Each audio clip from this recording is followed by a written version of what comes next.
back to the book that I picked up this weekend for a quick read. And apparently, it's more deeper than I could imagine. And the book is Seven Brief Lessons in Physics by Carlo Rovelli. And it explains the physics and the laws of physics and what they're trying to achieve, what they did achieve. And right now, I was in the chapter that is called the sixth lesson, probability, time, and the heat of black holes. And I just wanted to share with you what how I connected it to life itself, whatever I learned in this chapter. And this video today is called "Life is Happening by Laws You Can't See, and Even Your Thoughts Obey Those Laws." And let's start. Have you ever noticed how life is happening independent of what you think or what laws you think it applies to it? Life is going on. It doesn't matter if you understand it. It doesn't matter if you don't understand it. It doesn't matter if you want it to happen this way or other way. Things fall apart, things come back together, and different patterns repeat. And sometimes we can figure out why, but most of the time, especially when we think like this is not supposed to be this way or why me, we don't understand why it's happening.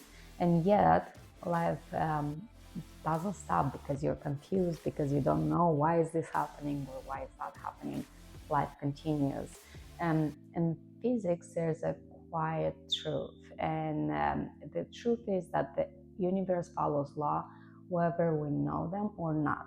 So the universe does follow specific laws independently of if we understand them or if we know them, anything. Like we cannot stop the laws of physics or the universe because we don't know them or never heard of them. And an example is that how a spoon heats up in a hot tea, or a balloon flies when you let go of it. It goes unpredictably to whatever place it wants to go. And it does that not because we understand it or not because we believe in it. It just happens. And life works the same way for us. And this book is so amazing because it shows to us something very subtle, something very interesting. And when we feel like something is unpredictable, it doesn't mean that there are no rules. There are rules that we don't see. And it means that we just interact with part of the picture, part of reality that we can see and understand. And that might feel like it's chaotic, but in reality, in physics, not understanding or probability doesn't mean necessarily that it's chaos. It really describes that we have limited perspective. It describes that we don't see everything, we don't know all the variables, and we assume that this is unpredictable, or this is chaotic, or this shouldn't happen. And the world isn't random. There are still laws that we don't see that governs it. And this is where I put this knowledge in kind of personal perspective, because life is not unpredictable and life has structure. It feels unpredictable because we don't see the full pattern that we live in. Like we think it's unpredictable, but in reality we just don't pay attention to all the things that makes life feel unpredictable. So now when you think of life, I want you to think for a second about what's happening in your life. What's happening there? What type of relationships you attract? What type of situations repeat? What type of moments keep appearing where you say, why this always happens to me? And you might think that that's random, but in reality it's not random, it's probability, because life is statistical. And statistics means that we see repeating patterns and that will predict an outcome. and the most likely outcome. So this is not like I'm not trying like to tell you that life is cold or it's like bad. I'm trying to tell you that life is human and it's based really on statistics, on our choice of behaviors, and your habits, my habits, emotional states, beliefs, um, internal expectations. That's all that form conditions.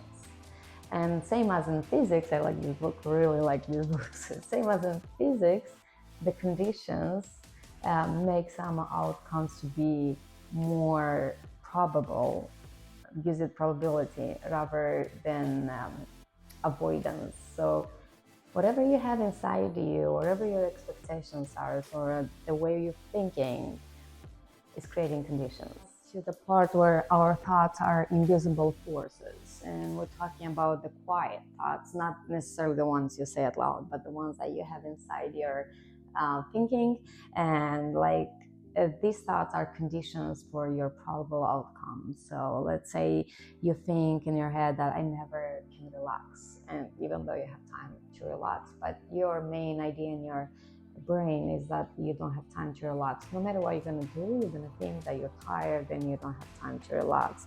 Or if you think that nothing lasts, the first obstacle you might have in a relationship, it would pop up that it doesn't last and you have to leave, or something is wrong. And or like if you like to be in control, you might feel like if you don't know all the things that's going to happen, or if you didn't plan something step by step, then it's not going to be safe. So you need to understand that these are thoughts that you don't say out loud. Sometimes you're not even aware of them. They're in your brain.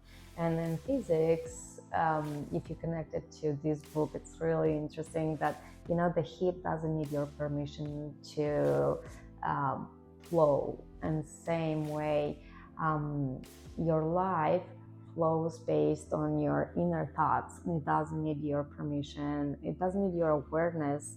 It doesn't need anything. It just does that. And that's how life is constructed. It's mostly based on what we think and are not aware of thinking. No matter what type of thoughts we have on the background, and we still can change them. And this is also derived from physics, because in physics, the more variables you interact with, the more clearly you see the outcome, the more clearly you know what's going to happen or what result to expect. In life, awareness does the same thing. If you're aware, you can see how you can change the outcome, or what's more probable to be if you keep doing what you're doing right now. So life, you can't control it by force, because it's gonna, blow back at you, but you can change it by seeing clearly. So when you're aware, it doesn't mean there's not going to be uncertainty. It doesn't mean that everything is going to go the way you want it because you're aware. There will be uncertainty, but it does change the probability of the outcome. Knowing this brings, a place for being compassionate towards yourself. You might think that something must be wrong with me because this happens to me, or something must be wrong with me because these people do this to me, or whatever it is. But in reality, nothing is wrong with you or me. We're just human. We're just operating on laws that we never learned to know, to recognize, and we never learned because we didn't know them. We didn't know how to combat them, or how to manipulate them, or how to change them. But once you are aware, you can see clearly the patterns, the thought patterns, the choices you're making. Then you don't fight life, you don't go against the life, but you start to flow with your life. And that way you can change a lot of things by being aware and by being compassionate towards yourself.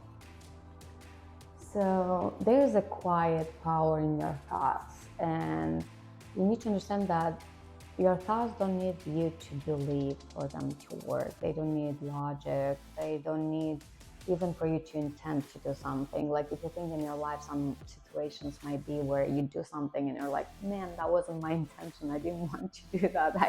I was doing something else. And how did it turn that way? Because your thoughts don't need your logic. They don't need your permission. They condition you. So thoughts are based on repetition. So the more you repeat a thought, the more you condition yourself, and the more it will bring the outcome that you might think that you never wanted to have in the first place. So think of it as a loop, repeated thoughts bring tendencies. Tendencies become probabilities, and probabilities become experiences. Just because I would challenge you to think of time when you think of a situation, oh man, that's gonna happen, even though it didn't happen yet, but in your head you created it this way, an argument or something that would come, and then it happens, you have the argument, you have the bad outcome, just the way you thought. And people many times say, I just knew it. I knew it's gonna be this way. And they don't even realize that that was their patterns of thinking that brought tendencies and probabilities that became an experiment. So life is not listening to what you're saying, but life is responding to the conditions, and the conditions are your deep thoughts that you might not be aware of, or you're aware and keep repeating them. And once you change the conditions, the new future becomes a possibility, because you change the conditions, it would be a better possibility. So if you, let's say the same situation where you thought that something bad is coming, or you'll have this argument with this person, instead if you thought, okay, we'll go through this, we'll discuss it, we'll be peaceful, we'll be nice, or something along those ways, you'll see that when the argument comes, you already calmed your mind, you already calmed your thoughts, and you won't want to fight to react. You will be more like, I want to understand, I want to work it out, let's do that. And based on all that, you can say that we often ask ourselves wrong questions. Wrong questions like, why is this happening to me? What is wrong with me? Instead of like, what laws or what invisible laws am I living under? And maybe another question would be, what am I ready to see in my reality? What am I ready to see about myself, about my patterns, about my thoughts? Because, life doesn't wait for you to understand. It just happens no matter what you understand or don't. So when you understand the laws and the probabilities and the power of your thought, that's when life starts to soften. It starts to soften not because all of a sudden it changed, but because you have understanding now. Let it really sit with you and try to understand what laws governs your thought and how powerful they are. And remember that awareness won't change your life by taking away the unpredictabilities. That's the word, a long word. You won't make your life more predictable, let's say it this way. But awareness makes your life intentional. So here we are. I turned physics books into a thought process video. I plan to do that with all the books. I hope you enjoyed it, and please comment, like, and share. And I'm here to bring more interesting thoughts from all type of knowledge into the psychological knowledge, I guess. I just tend to really put everything in perspective of how life works and how we think. And I'm trying to get the best lessons from that and see how that could change my life and my situation, because I'm aware.